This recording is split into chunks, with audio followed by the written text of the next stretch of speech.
안녕하세요, 최 팀장입니다. 자, 오늘 영상은 개인 간에 이렇게 돈을 거래를 하는 유형이 한 두 가지 정도가 있는데, 그 두 가지 유형에 따라서 그 추심하는 그 형태를 좀 살펴보는 영상을 좀 찍어보도록 해보겠습니다. 그 첫 번째 형태로 현금을 이제 주고받고 이렇게 차용증이나 이런 이제 서류 근거를 갖춰 놓는 형태가 이제 하나가 있을 것이고, 두 번째 형태는 이제 통장 거래, 즉 그 이제 온라인으로 돈을 이렇게 붙여주고 나서 이제 아무런 이제 서류를 작성하지 않고 통장에 이제 거래 내역서만 이렇게 가지고 있는 이제 이런 형태가 있을 수가 있습니다. 전자의 경우에는 이제 차용증이라든가 뭐 이런 근거 서류를 뭐 그나마 이제 갖춰 놓았기 때문에 그 채무자가 나중에 변제를 하지 않았을 경우에는 뭐 차용증을 이제 근거로 해서 뭐 지급명령이나 또는 뭐 민사소송 행위를 통해서 판결문을 이제 획득을 해서 그 집행문을 이제 발부받아서 뭐 채무자에게 뭐 강제 집행을 한다든가 해서 이제 채권 만족을 얻는 이런 행위를 뭐 차후에 진행을 할 수 있는 뭐 그런 절차를 이제 밟아서 뭐 할 수도 있겠지만은, 문제가 되는 것은 이제 두 번째 후자의 경우가 되겠습니다. 이제 후자의 경우는 아무런 이제 근거 서류도 없이 이렇게 뭐 온라인상으로 뭐 그 통장을 통해서 은행에서 이제 돈을 송금을 해주고 거래 내역만 이제 가지고 있는 경우가 이제 문제가 되겠습니다. 물론 이제 채무자가 뭐 정상적으로 나중에 그 뭐 자기가 빌린 돈을 변제를 해주면은 문제가 없겠지만은, 그게 아니고 나중에 변제를 안 한다거나 뭐 또 연락이 끊어진다든가 뭐 이사를 가버린다든가 뭐 전화번호를 바꿔버린다든가 뭐 이랬을 경우에는 이제 문제가 생기게 됩니다. 실무에서 보면은 그 상담하는 건수 자체가 이런 게 굉장히 많습니다. 뭐 통장으로 이제 돈을 비춰줬는데 상대방하고 연락이 안 되는 사례가 의외로 많습니다. 뭐 다른 나라로 가버렸다든가, 그래서 연락이 두절이 되고, 또 이사를 가버렸다든가, 아니면은 그 뭐 전화번호, 핸드폰 번호를 바꿔버려서 지금 연락이 안 되고 있는 상태라든가, 뭐 이랬을 경우에 이제 어떻게 해야 되느냐, 추심이 가능하냐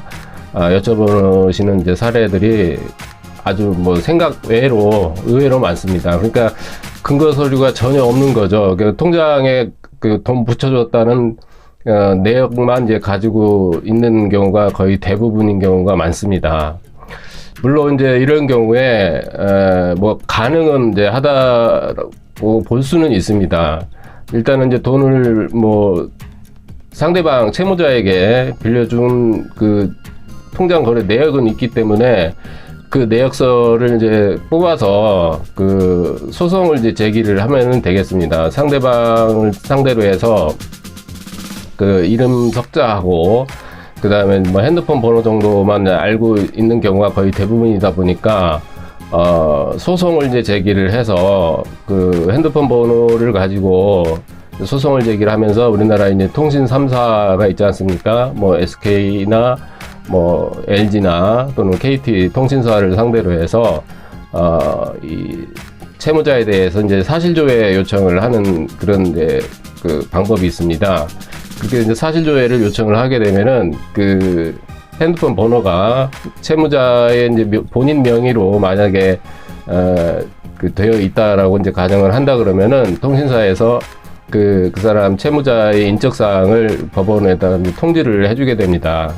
그러면 이제 채무자 인적사항을 알 수가 있게 되겠죠. 뭐 주민번호라든가 이런 내용이 이제 통지가 오게 되니까, 그러면 이제 그 내용을 바탕으로 해서 채무자의 인적사항을 가지고 뭐 초본을 발부를 한다든가 해서 이제 주거지를 알 수가 있는 거죠. 그래서 이제 소장이 채무자에게 이제 날아가서 민사소송 행위가 이루어지게 되는 겁니다. 그래서 이제 추후적으로 뭐 이제 재판이 이제 진행이 돼서 민사소송을 이제 진행을 할 수 있는 이런 행위가 이제 진행이 되는데, 만에 하나 그 핸드폰이 뭐 다른 제3자의 명의로 돼 있다든가 이랬을 경우에는 이제 사실조회라는 것도 이제 사실 의미가 없는 경우가 됩니다. 그리고 또 소송 중에 채무자가 자기 채무를 부인을 하는 경우가 있어요.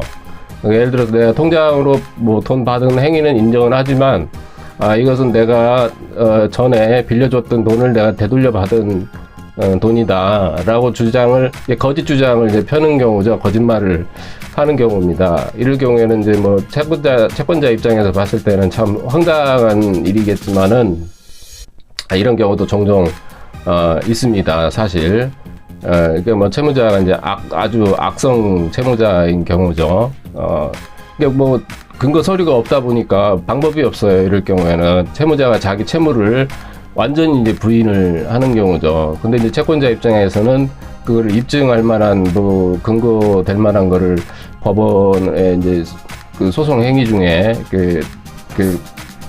내밀 수가 없다 그러면은 어떤 방법이 없지 않습니까? 그래서 이제 뭐 소송 자체가 이제 뭐 패소하는 경우도 뭐 왕왕 있습니다.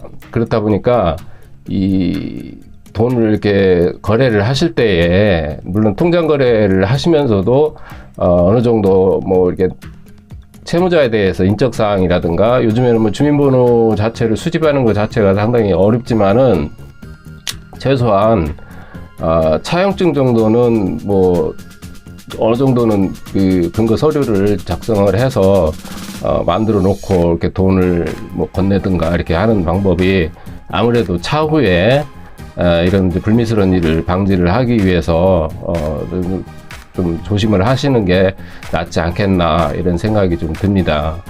사실 차용증을 뭐 갖춰놓는다고 해서 그것도 뭐 완벽하지는 않습니다. 차용증 자체도 뭐 나중에 가서 부인하는 경우도 있기 때문에 뭐 차용증만 가지고서도 되지 않는 경우도 사실 있지만은 그래도 없는 것보다는 있는 게 낫다라고 이제 말씀을 드리는 겁니다. 그래서 이렇게 온라인상으로 뭐 그냥 통장으로만 이렇게 돈을 붙여주시는 것보다는 그래도 어느 정도 근거 서류를 갖춰놓고 돈 거래를 하시는 게 아무래도 낫지 않겠나. 의외로 많습니다. 의외로 이렇게 돈을 통장 거래로만 빌려주시고서 나중에 떼이는 경우가 상당히 많기 때문에 한번 이번 영상은 거기에 관해서 한번 찍어 보았습니다. 이상 채권맨 최 팀장이었습니다. 감사합니다.